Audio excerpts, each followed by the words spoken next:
Topic natin, impeksyon sa puwerta ng babae. Gusto nyo bang malaman ano ang tatlong dahilan?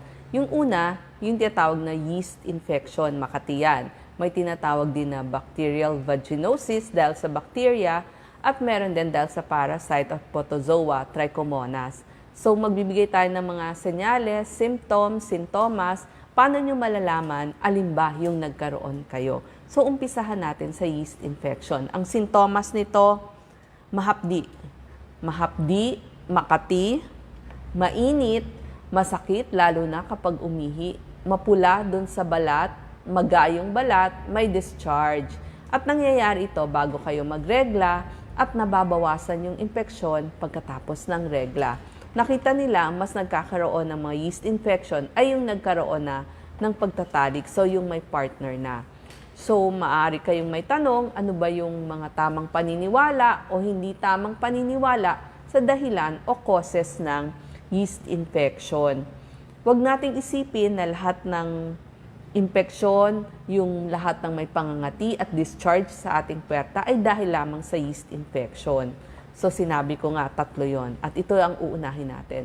Yung paniniwala natin doon sa yeast infection, dahil ba nakipagtalik? Oo, maaaring dahilan kaya dumami ang kaso ng pagkakaroon ng yeast infection.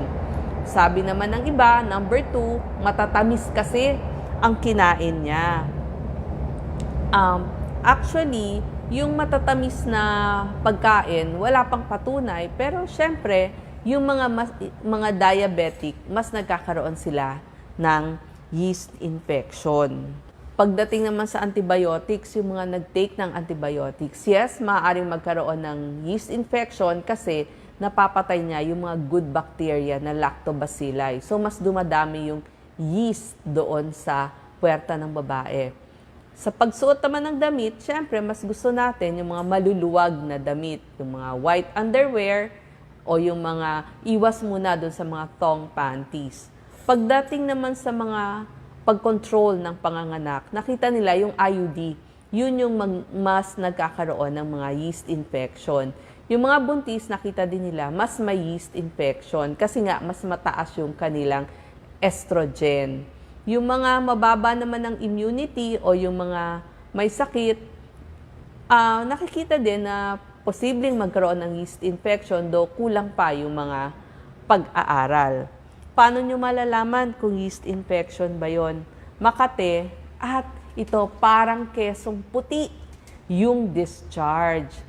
Bukod dun sa makati, masakit, sabi ko nga, mapula dun sa puwerta. At dahil nagkasugat na pag-ihi, mahapdi, mainit, yun yung mga nararamdaman. Ito yung mga nakikita doon sa microscope ng mga doktor, kaya kailangan yung pumunta doon sa inyong OBGYN. Pag meron kayong nararamdaman, ipakumpirma sa OBGYN, alin ba doon sa tatlong sinabi ko ang dahilan ng discharge ninyo at saka yung pangangati ng puwerta. Ito kasi yung yeast, ito po yung nakikita nila, yeast infection. Pumunta naman tayo o dumako naman tayo dun sa bacterial vaginosis. Ang pagkakaiba niya, kaya siya may drawing na isda, yung discharge niya, amoy malansa. Yung trichomonas naman o yung parasite, talagang mamumula yung puwerta ng isang babae. So, ang bacterial vaginosis, ang nangyayari kasi, ang pangunahing dahilan, merong discharge, kulay gray, pwedeng white, kulay green ang discharge, malansa ang amoy, ganun din, mainit, masakit kapag umiihi kasi nga nagkaroon ng pangangati at syempre, nakamot nyo yon. Dapat ang puwerta ng babae, acidic, kaya para yung lactobacilli o yung good bacteria, ay mapatay niya yung mga bad bacteria. Ang problem sa bacterial vaginosis, mas dumadami yung bad bacteria at namamatay yung good bacteria. Yan po. At ito ang pinaka-most common infection dun sa 15 hanggang 44 years old. So kung akala natin lahat ng pangangati ay yeast infection, hindi po. Actually, mas marami ang bacterial vaginosis. So kailangan natin pumunta dun sa ating OBGYN kasi kailangan ng antibiotics. Doon nga sa ating kanina, doon sa ating yeast infection, ang gamutan dyan, yung mga Zol, yung mga naririnig nyo, Zol, merong pinapahid, meron din pong iniinom. Pagdating naman sa bacterial vaginosis, pwede din yung iniinom, kaya kailangan nyo magpakita sa inyong OBGYN. Antibiotics po yun, metronidazole. Pero meron na rin yung ini-insert, yung para siyang bullet at ini-insert dun sa puwerta hanggang sa kaloob-looban, pwede rin yun. So, yung inyong OBGYN ang magre-reseta at magtuturo sa inyo ano ang gagamitin nyo. Yung iniinom ba o yung ini-insert na tinatawag nating vaginal suppository. At bakit kailangan gamutin ang bacterial vaginosis? Kasi nga, maaaring madamay ang tubo o ovaryo ng isang babae at maging pelvic inflammatory disease. Ito po, pag nagkaroon tayo nito, mas mahihirapan mabuntis ang isang babae. O kung buntis naman ang isang babae at na-infect yung tubig dun sa bahay bata, maaring magdulot ng maagang panganganak. 7 times increased ang rupture ng panubigan. So dapat ginagamot ang bacterial vaginosis. At dahil bacteria yan, ang katapat niyan ay antibiotics. So yan nga, may creams, may vaginal suppository, at meron ding iniinom. So, yung inyong doktor na ang magbibigay sa inyo alin ang nararapat. Pumunta naman tayo sa ikatlong dahilan kung bakit nagkakaroon ng makati at ma-discharge na puwerta. Yung tinatawag nating trichomonas, parasite yan, protozoa. Ang gamutan dyan, antibiotics din, metronidazole, kamukha dun sa bacterial vaginosis, pareho sila. Minsan, sa lalaki, walang sintomas. Pero, sa babae, ito kasi nagkaroon, ang babae, maaaring galing sa lalaki. So, yung lalaki ang nagbigay ng trichomonas dun sa babae. So, kailangan silang gamutin pareho.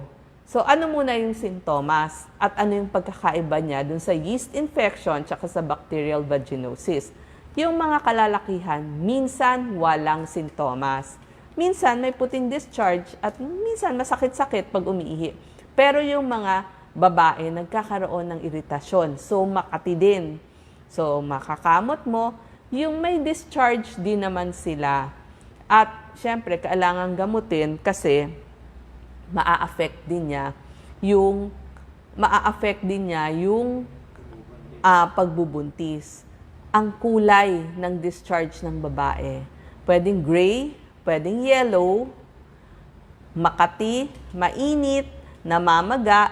Sabi ko nga, kaya nga may drawing kanina ng strawberry kasi mamumula talaga doon sa cervix, lalo na doon sa loob. Kaya kailangan nyo pumunta sa OBGYN nyo. Kasi yung OBGYN o yung doktor lamang ang makakakita sa loob ng puwerta kung talagang pulang-pula na.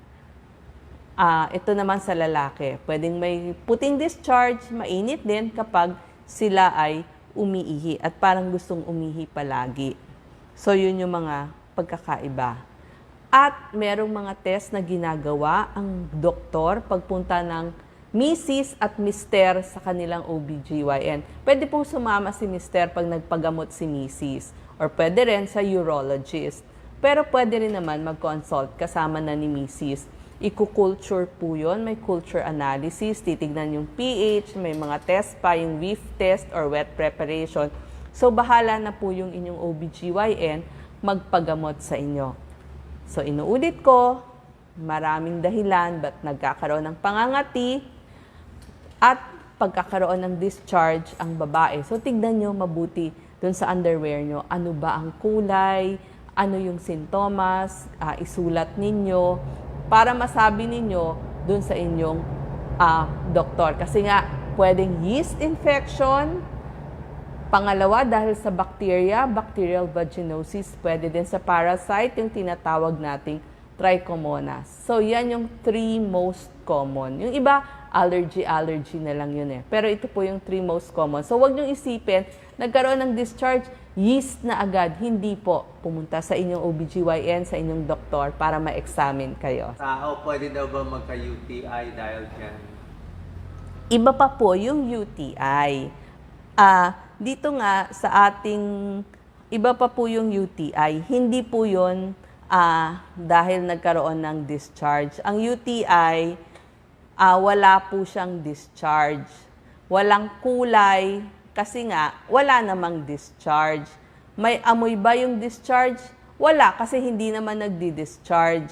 May pagkakaiba sa pH nung doon sa loob ng puwerta ng babae, hindi po. Pero ang makikita nyo lang katulad o kahalintulad kung may UTI kayo, medyo masakit umihi at saka parang mainit pag umiihi. So iba pa po yung UTI kasi kailangan mag-submit kayo ng urine test, urinalysis para makita kung merong infeksyon dun sa loob ng ihi. Ito po kasing diniscuss ko ay sa puwerta ng babae. Iba po yung ihi.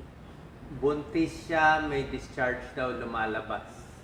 Sabi ko nga, normal magkaroon ng discharge sa babae, pero kung puti lamang, ay okay lang. Pero itanong nyo po, di ba meron naman kayong monthly check-up doon sa inyong OBGYN? So, ikwento ninyo, depende dun sa sintomas na sinabi ko.